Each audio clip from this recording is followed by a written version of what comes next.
Hello students, तो आज हम पढ़ने वाले हैं 10वीं कक्षा गणित का अध्याय 8 जिसका प्रश्नावली 8.1 जो कि त्रिकोणमिति से है। तो इसका हम हल करेंगे प्रश्न क्रमांक 1 और इसमें दिया है हमको त्रिभुज एबीसी में जिसका कोण बी समकोण है यदि ए बी बराबर 24 सेंटीमीटर और बी सी बराबर 7 सेंटीमीटर दिया है तो निम्नलिखित का मान ज्ञात कीजिए। तो देखना, सबसे पहले हम यहाँ पे एक समकोण त्रिभुज बना लेते हैं ना। तो ये बनाया हमने समकोण त्रिभुज और जैसा कि हमको प्रश्न में दिया है कि बी जो है वो समकोण है तो हमको समकोण पे बी देना है ना। उसके बाद में हम ए और सी दे सकते हैं। ए यहाँ पे हो गया, सी हो गया, तो ये ए बी सी त्रिभुज हो गया। अब ए बी बराबर कितना दिया है 24 सेंटीमीटर, तो ए बी का मान रख देते हैं 24 सेंटीमीटर। इसके अलावा बी सी जो दिया है हमको 7 सेंटीमीटर है ना, और ए सी जो ये हमारे पास में अभी नहीं है। तो देखना, यहाँ पे हम देखते हैं कि जब भी समकोण त्रिभुज आता है हमारे सामने और दो भुजाएं अगर दी हुई रहती है ना, लंब, आधार और कर्ण में से कौन सी भी अगर दो भुजाएं हमारे सामने होती है तो तीसरी भुजा हम कैसे निकालते हैं, पाइथागोरस से निकालते हैं। तो हम सबसे पहले यहाँ पे पाइथागोरस प्रमेय लगाएंगे तो हमको ए सी यानी इस त्रिभुज का क्या मिल जाएगा, कर्ण मिल जाएगा। उसके बाद में हम साइन ए, कोस ए और साइन सी और कोस सी का मान बता सकते हैं। ठीक है, तो सबसे पहले हम लिखते हैं समकोण त्रिभुज एबीसी में पाइथागोरस प्रमेय से है ना, पाइथागोरस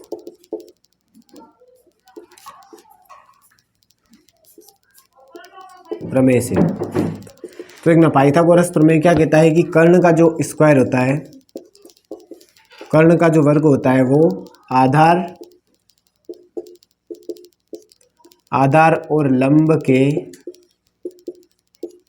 वर्गों के योग के बराबर होता है ना। कर्ण का जो स्क्वायर होता है यानी ये वाली जो कर्ण है, एसी का जो स्क्वायर है, एसी का जो स्क्वायर होगा वो आधार यानी बीसी प्लस लंब यानी एबी, इन दोनों के वर्गों के योग के क्या होगा, बराबर होगा, है ना, स्क्वायर के बराबर होगा। तो हम क्या करते हैं, एसी तो हमको ज्ञात करना है तो एसी रहने देते हैं, बाकी के मान रखते हैं यहाँ पे। तो बीसी कितना दिया है, बीसी यहाँ दिया है 7 सेंटीमीटर, तो 7 का हम कर देंगे वर्ग, प्लस ए भी हमको दिया है 24, तो इसका भी वर्ग कर देते हैं 24 का भी। तो देखना, एसी का स्क्वायर इधर से 7 का वर्ग करेंगे तो ये हो जाएगा 49 है ना, और 24 का वर्ग करेंगे तो ये होता है 576 है ना। अब इन दोनों को यदि हम प्लस करते हैं, 576 और 49 को प्लस करें तो ये हो जाएगा 625 है ना।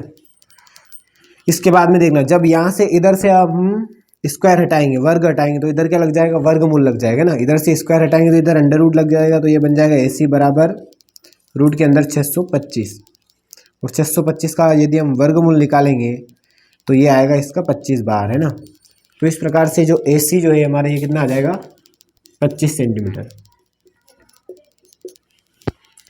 ठीक है, अब हमने कर्ण तो निकाल लिया है।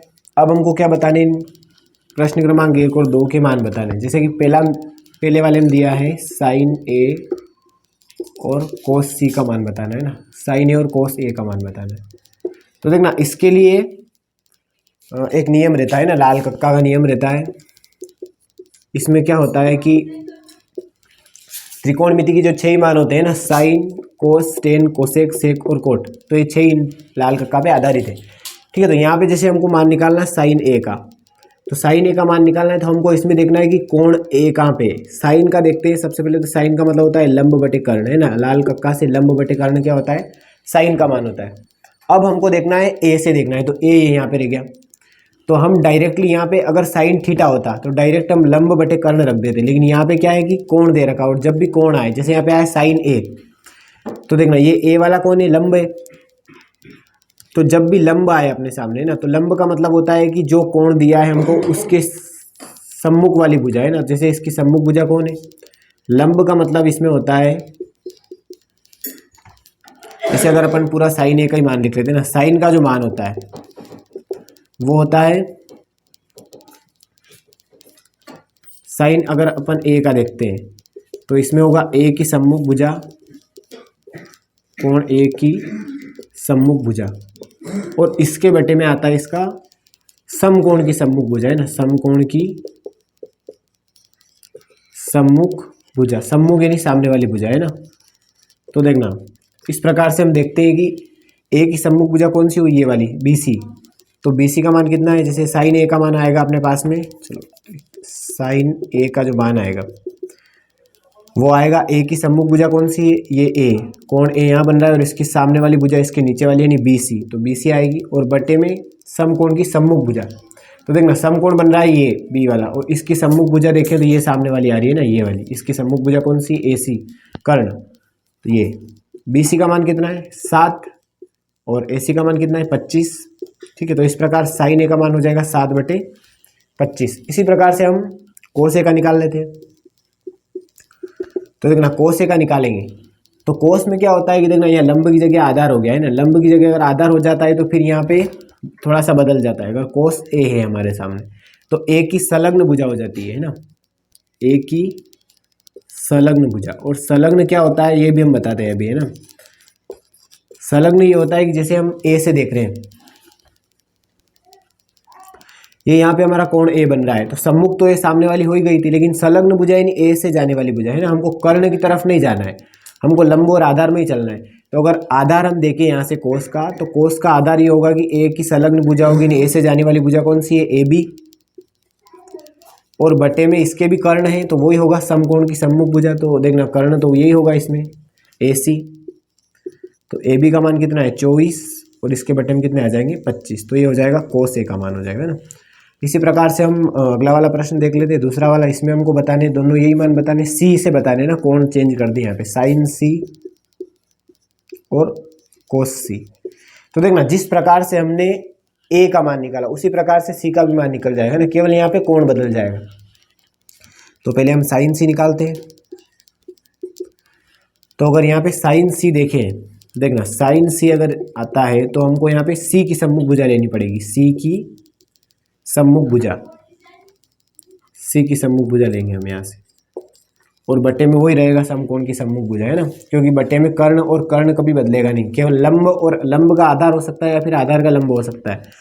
तो देखना साइन C से हम देखें C की सम्मुख भुजा, तो C तो ये यहाँ पे रह गया, और इसकी अगर सम्मुख भुजा निकालेंगे तो इसके सामने वाली भुजा ये वाली आएगी ना AB, तो ऊपर तो हो जाएगा AB, बटे में सबके वही कर्ण चल रहा है, समकोण की सम्मुख भुजा ये वाला AC, तो AB बटा AC, AB का मान अगर देखें तो ये हो जाएगा 24 और इसके बटे में कर्ण यानी 25।